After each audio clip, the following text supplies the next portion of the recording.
who could not speak English.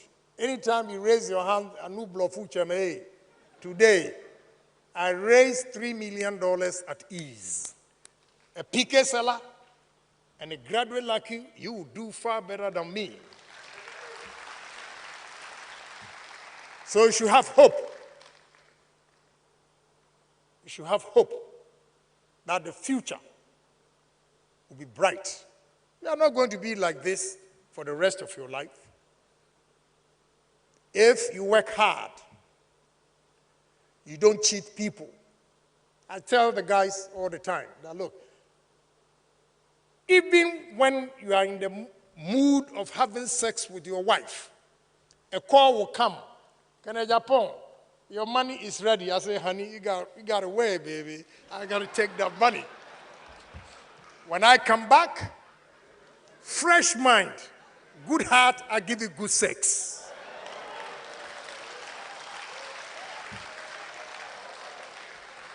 So you have to marry your job. That is what I mean. Marry your job. And your wife and family will be happy. And some of you will tell you, oh, okay, my wife and the family are home. I have to go home. When there's money to be made, Jimmy. Just pick a phone. Honey, you know what? I got some deal on the table here. Let me finish before. I'm going to be late for an hour or two. Finish the deal. You go home. Money is on the table. When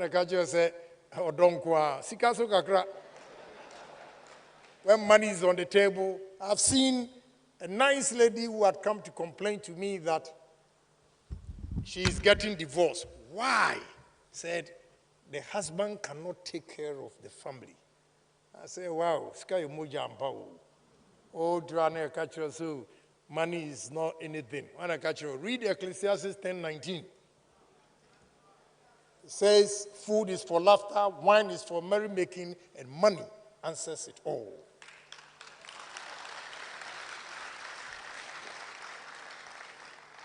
When you do that, you work hard, you make the money, you go to church on Sunday, you also give some to God.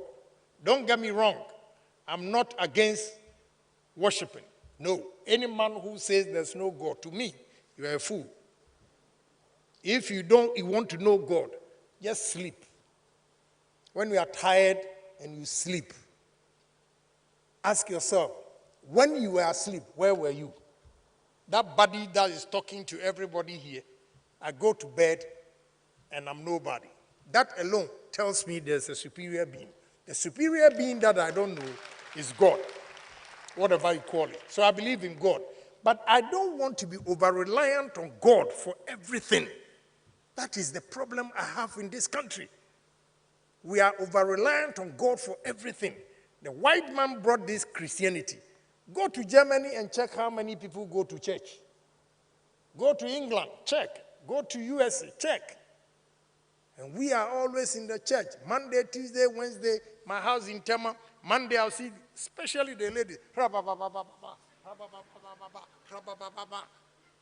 I'm going to my site as early as 5. School filled. I said, gee. So I was with a Chinese lady, and she asked me, what are they saying? I said, well, I explained to her what they were doing. I said, oh, so you think Satan is only in Ghana? So they want to arrest the Satan here. Satan will not be in China or what? You see, simple breakdown of your stupidity.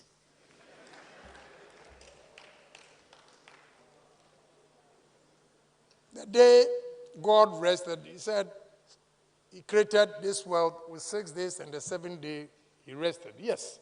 So you can go to church. If you are SDA, Saturday. If you are Methodist or whatever, Sunday, no problem. But 7 days, ladies and gentlemen, trust me, you're not going to make it. I'm sorry my good friend is here, but he is open-minded because he's finance guru. He understands. He got the calling to serve the Lord. That is why he is different, and he understands my angle where I am coming from. A lot of these pastors, I'll give you an example. Obinim is not my enemy. My stepfather and Obinim's father are from the same family. They are first cousins. The question I asked, I'll go to the funeral. I'll go, because my stepfather says we should go. I'll go. But the question is, why is it that if Obinim has powers, his father was dying and he couldn't heal him, but when you are sick, he says he can heal you? You are stupid. Very, very stupid. If charity begins at home, if he has that powers to heal you, let him heal his father first. As simple as that. So please, I am not against God, but I'm worshiping hard work. I'm sitting here, what the VC said, Pro-Vice Chancellor said, took my mind off the thinking. I was thinking, if you observe, I was touching here, plants no dorsum.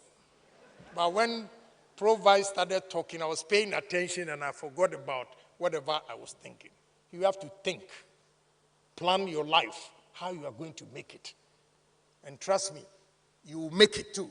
God that you worship will not let your toil be in vain.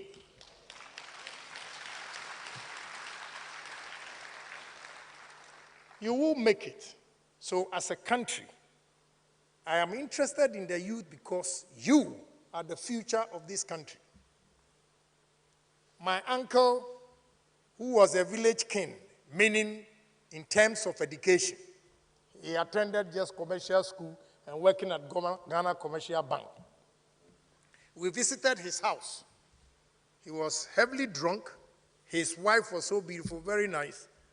But he sacked us from his house. He did not see the future in us. I took 3 of his kids to America. Akwana na nintuma mubono. Akwana opamno se nintuma mubono. I took 3 of his kids to America. That is why I have faith in the youth. That time I was young. He did not think through it. He could not foresee that one day this young man can be somebody. That is why I'm interested in the youth, sharing my experience with you.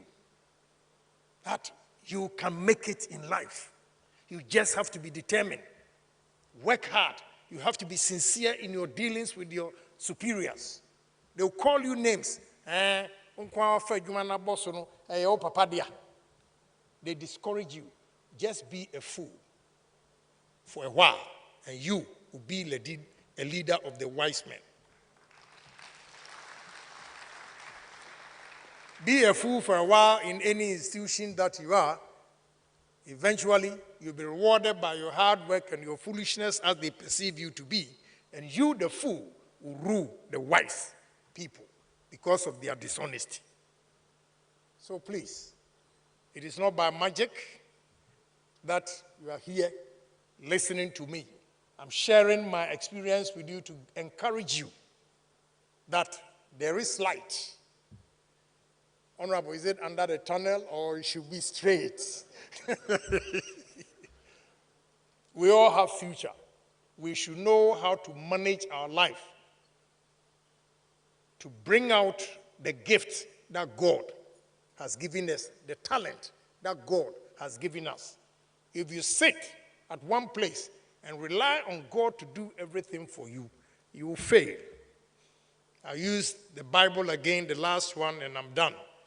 The parable of the talent. The significance of that parable of the talent is that God helped those who help themselves. One day I was listening to a debate between Kwesi Pratt and Kwaku Bakun, and Kwaku Bakun said, in the Bible, it says, God helped those who help themselves. And Kwesi Pratt said, there is nowhere in the Bible that says God helped those who help themselves. I said, Kwesi Pratt, he doesn't know the Bible. He has a literal meaning. If you're a theologian and you read and know the significance of that parable, it says the rich man was traveling and he gave his 3 servants money. When he came back and asked the first one, so I was afraid. So I hid it. Said, give it to me. The second one, he asked him, what did you do? Oh, I got this profit. Hold on. The third one, yes, what did you do? I doubled the money you gave me. The Bible says the one who was afraid of his boss or master, he took the money and shared it. The word is proportionately, not equally. He shared it among the two proportionately. And no natural will say, and expect manna to come from heaven. So you have to work 24/7 and turn your life around. And when God sees that seriousness in you, he will uplift you, and you will be the shine and the glory of God to the rest of the people as you are celebrating me today. Ladies and gentlemen, the youth of this country, let's take our destiny into our own hands. Don't rely on government for everything. Don't rely on your parents for everything. Because now you are matured. Go out there. Any job that will sustain you, put your education aside. Take it. Work. And because you are educated, you'll be able to analyze your situation better than those of our parents who could not get the opportunity to go to school. That is the essence of education. It is important. But if you say that, oh, I'm a graduate, there's no job. Why should I take this job? I'm not going to do it. You chew your certificate. Yeah, but when you start small, you will get there. If you are lucky also to get employed, what you have to do is prove yourself to your bosses. Let them know. What you don't know, feel free to ask how it is done. I can tell you a story, you won't believe it. A whole human being did that. I gave a scholarship to 3 kids in my constituency. And I wanted to give them exposure. The guy was in my office as a secretary, trying to help me, call it secretary. One day, I drank coffee and there were stains in my cup. I asked the guy to go and clean the cup.